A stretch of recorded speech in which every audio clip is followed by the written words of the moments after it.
నేను డ్రైవర్ ఉద్యోగం చేస్తున్నా. తర్వాత వాహనం బండి తీసుకున్నాను. ఈ బండి తీసుకున్న తర్వాత నాకు వాహన మిత్రాలో 2 సంవత్సరాల నుంచి 10,000 వచ్చినాయని. తర్వాత జగనన్న ఇల్లు ఇచ్చారు. అమ్మాయికి పిల్లాడికి అమ్మఒడి ఇచ్చారు. తర్వాత జగనన్న ఇల్లు వచ్చింది. ఈ ప్రభుత్వంలో బాగా ఉన్నాను. గతంలో ప్రభుత్వంలో ఏమీ రాలేదు, అనేక రకాలుగా ఇబ్బందులు.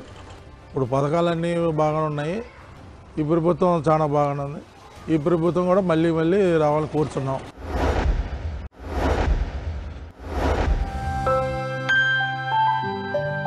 మా తిరువురు మండలం రోలుపడి గ్రామం. మాకు వాహన మిత్ర, అమ్మఒడి, ఆసరా డబ్బులు, మాకు 0 వడ్డీ డబ్బులు, మా అత్తయ్య గారికి వచ్చేసి పెన్షన్ వస్తుందండి. మాకు పొలం కూడా లేదు. మా వారు కారు డ్రైవింగ్ చేస్తారు. మా పిల్లల్ని గతంలో చదివించడానికి చాలా ఇబ్బంది పడ్డాం. ఇప్పుడు మాత్రం బాగా ఇబ్బంది లేకుండా చదివించగలుగుతున్నాము.